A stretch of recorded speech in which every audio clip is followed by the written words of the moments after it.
दोस्तों, आइए आज पुनः प्रमोद केमिस्ट्री क्लास में आपका स्वागत है। दोस्तों, ऐसा कहा गया है कि यदि किसी धागे की गांठ खुल सकती है तो उस पर कैंची नहीं चलाना चाहिए। दैट मीन्स किसी चीज को आसानी से समझा जा सकता है तो उसे अधिक कठिनाई या उसे तोड़ने की आवश्यकता नहीं। उसी प्रकार से रिश्ते होते हैं। हमारे आपके बीच ऐसे रिश्ते हैं जो हम लोग दोनों एक दूसरे के प्रति संवाद का आदान प्रदान करते रहते हैं। दोस्तों, हमेशा आपने देखा होगा हर सुंदर चीज से मन प्रस्फुलित होती है। जब कोई सुंदर साइट देखते हैं, सुंदर दृश्य देखते हैं तो आपको खुशियां की ठिकाना नहीं रहता। इसीलिए ये पढ़ने के प्रति भी आप अपने विचार को सुंदर रखते हुए इसका अध्ययन करें। दोस्तों, आज आपके समक्ष मैं इलेक्ट्रोकेमिस्ट्री का एक बहुत ही महत्वपूर्ण रिमेनिंग पार्ट्स लेकर आया, जिसमें मुक्त ऊर्जा परिवर्तन तथा सेल ईएमएफ की चर्चा करते हैं। Relation between free energy changes and EMF, electromotive force. दोस्तों, हम लोगों ने चर्चा किया था जो सेल में क्या होती है। सेल एक प्रकार का डिवाइस है जिसमें रासायनिक ऊर्जा विद्युत ऊर्जा में परिवर्तन होती है।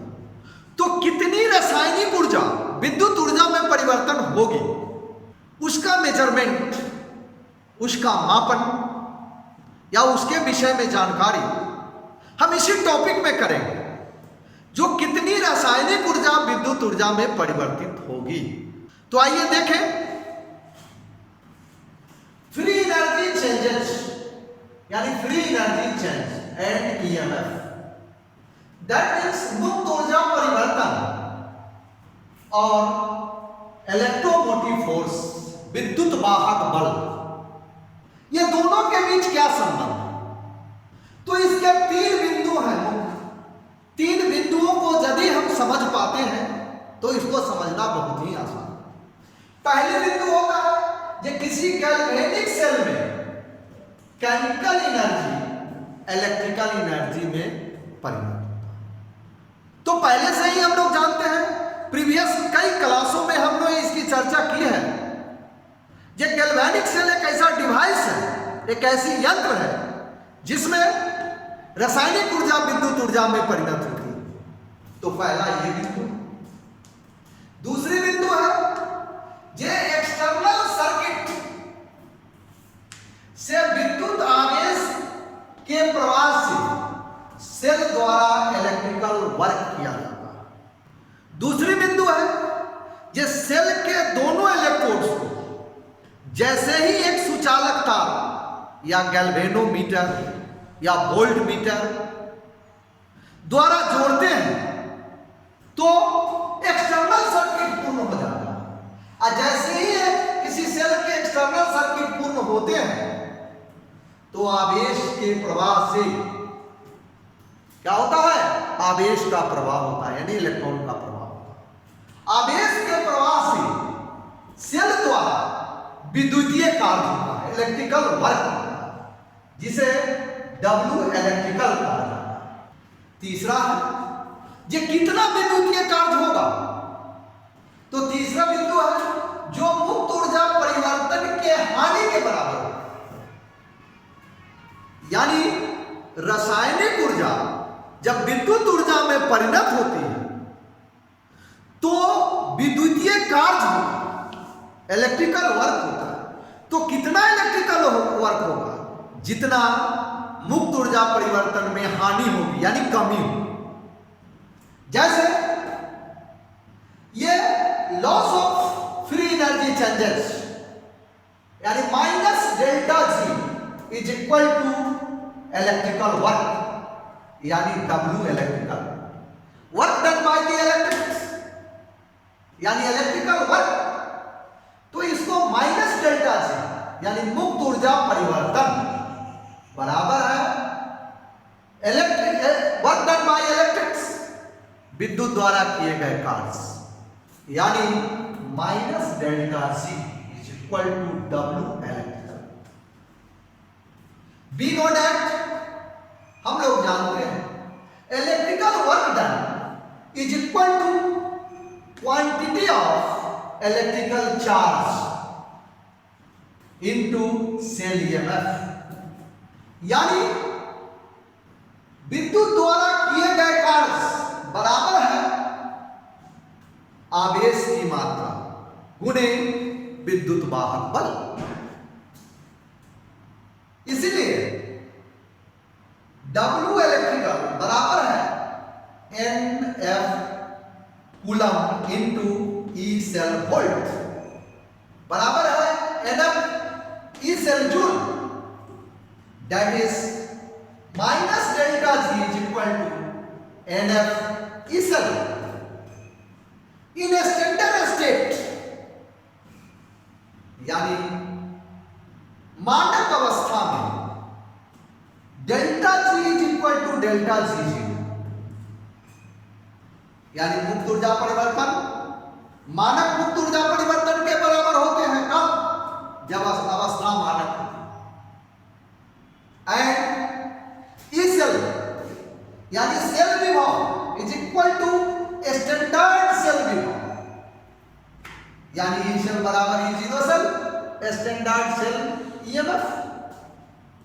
तो ऐसे लिखा जा सकता है, इसीलिए या that is minus delta G is equal to NF E0 cell, where F Farad constant, N number of electron involving in cell reaction, और E standard cell potential या standard cell EMF।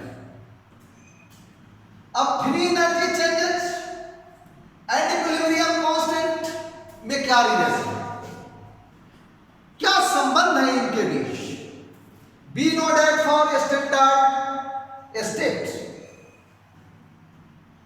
मानक अवस्था में हम लोग जानते हैं कि मानक अवस्था के लिए किसी रिडॉक्स रिएक्शन के लिए माइनस डेल्टा C बराबर है NF E0 सेल, तथा E सेल बराबर है यानी E0 सेल बराबर है 2.303 RT बटा NF log Kc। देखेंगे पुटिंग द वैल्यू, अब इस सेल के जगह पर ये मान रखते हैं तो और दोनों तरफ माइनस से गुणा करते हैं तो माइनस माइनस प्लस हो जाए, तो डेल्टा G0 बराबर है माइनस NF 2.303 RT बटे NF log Kc। ये NF से ये NF cut, delta G0 is equal to minus 2.303 RT log Kc। यही संबंध है। तो इसके आधार पर या इस समीकरण के आधार पर इस समीकरण के उपयोग से डेल्टा G0 से Kc तथा Kc से डेल्टा G0 के मान ज्ञात किए जा सकते हैं या इनकी गणना की जा सकती है। दोस्तों, इससे स्पष्ट होता है जो मुक्त ऊर्जा परिवर्तन तथा इक्विलिब्रियम कांस्टेंट दोनों का मान हम इस समीकरण के आधार पर ज्ञात कर सकते हैं, जिसकी संपूर्ण स्पष्टता। दोस्तों, आइए देखें cell potential and spontaneity of reaction, यानी प्रतिक्रिया की प्रवृत्तिता, स्पॉन्टेनिटी प्रवृत्तिता क्या है? Be know that delta G बराबर है माइनस NF E सेल। इससे स्पष्ट होता है कि किसी रासायनिक प्रतिक्रिया की प्रवृत्तिता का निर्धारण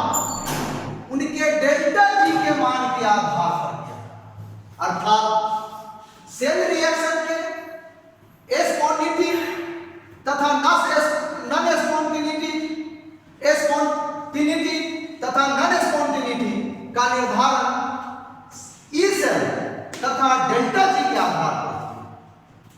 जैसे इनके दो कंडीशन, डेल्टा जी का मान निगेटिव होगा या पॉजिटिव, यही दो परिस्थितियां उत्पन्न होती हैं। तो पहला परिस्थिति स्पॉन्टेनिटी प्रोसेस के लिए, यानी स्पॉन्टेनियस प्रोसेस के लिए लगातार सतत प्रतिक्रिया चलने के लिए delta G is equal to negative. यदि डेल्टा जी का मान ऋणात्मक हो तो प्रोसेस क्या होंगे? स्पॉन्टेनियस होंगे, सतत होंगे, अर्थात E cell is equal to positive. Delta G और ई सेल में विपरीत संबंध है। यदि डेल्टा जी का मान निगेटिव होता है तो ई सेल का मान पॉजिटिव होता है, अर्थात दूसरा नॉन स्पॉन्टेनियस प्रोसेस के लिए delta G is equal to positive, अर्थात E cell is equal to negative. तो दोस्तों, इससे स्पष्ट होता है कि प्रतिक्रिया स्पॉन्टेनियस है या नॉन स्पॉन्टेनियस है, यानी इलेक्ट्रिकल वर्क जो हो रहा है ये कंटिन्यूअस हो रहा है या नॉन कंटिन्यूअस हो रहा है। प्रोसेस जो है ये कंटिन्यूअस है, सतत है या असतत। तो जैसे ही डेल्टा जी की वैल्यू हम प्राप्त कर लेते हैं उसके आधार पर, या ई सेल की वैल्यू प्राप्त कर लेते हैं, सेल पोटेंशियल की वैल्यू प्राप्त कर लेते हैं, या फ्री एनर्जी चेंजेस की वैल्यू प्राप्त कर लेते हैं, तो दोनों के आधार पर हम प्रतिक्रिया की सततता एवं असततता का परिचय दे सकते हैं। यानी रिएक्शन स्पॉन्टेनियस है या नॉन स्पॉन्टेनियस, दोनों के संबंध में इस आधार पर हम बता सकते हैं, जानकारी दे सकते हैं। जैसा कि इसमें दर्शाया गया है, यदि ई सेल का मान धनात्मक होता है तो डेल्टा जी का मान ऋणात्मक होगा, और ई सेल का मान ऋणात्मक होगा तो डेल्टा जी का मान धनात्मक होगा। यदि डेल्टा जी का मान ऋणात्मक होता है तो प्रतिक्रिया कंटिन्यूअस होती है, स्पॉन्टेनियस प्रोसेस होता है, यानी इनकी स्पॉन्टेनिटी कंटिन्यूअस चलती रहती है। और डेल्टा जी का मान धनात्मक होता है तो नॉन स्पॉन्टेनियस होता है, यानी नॉन स्पॉन्टेनिटी होती है। इससे हम प्रतिक्रिया का भी पता लगा सकते हैं कि प्रतिक्रिया कंटिन्यूअस है, प्रोसेस डिसकंटिन्यूअस है या कंटिन्यूअस है। दोस्तों, आपसे अनुरोध है, मैं बार बार एक ही चीज़ अनुरोध करता हूं, जो आप संपूर्ण वीडियो को शांतिपूर्वक देखें ताकि इससे आप लाभान्वित हो सकें। अन्यथा अगर आप बगुले की भांति सरसरी निगाह से नहीं देखते हैं तो आपको लक्ष्य की प्राप्ति नहीं होगी। जैसे अर्जुन को मछली का आंख वेदना था तो केवल उसकी निगाहें मछली की आंख पर ही टिकी हुई थी, अन्य बिंदुओं पर नहीं। यदि आपको भविष्य में कुछ करना है तो आपकी निगाहें उसी बिंदु पर टिकानी होगी जिसे आपको पाना चाहते हैं। इसलिए आप जब संपूर्ण वीडियो को देखिएगा तो इनके प्रत्येक बिंदु स्पष्ट हो जाते हैं। आपसे आग्रह है, यदि आप इस चैनल को सब्सक्राइब नहीं किए हैं तो प्लीज़ इसे सब्सक्राइब कर लें ताकि मेरा भी मनोबल बढ़ता रहे। और वीडियो यदि आपको अच्छा लगता है या आप इससे लाभान्वित होते हैं तो अपने दोस्तों के बीच अवश्य बताएं, शेयर करें, तथा लेटेस्ट नोटिफिकेशन जानकारी के लिए जो कौन सा वीडियो कब आ रहा है या कब आने वाला है या कब आया है, इसके लिए बेल आइकॉन बटन को क्लिक करें। तथा यदि आप चाहते हैं जे ये समाज जो शिक्षा संस्थान है या हमारा शिक्षा समाज है यदि जागृत हो तो अच्छा लगने पर या लाभान्वित होने पर इसे लाइक अवश्य करें। धन्यवाद दोस्तों।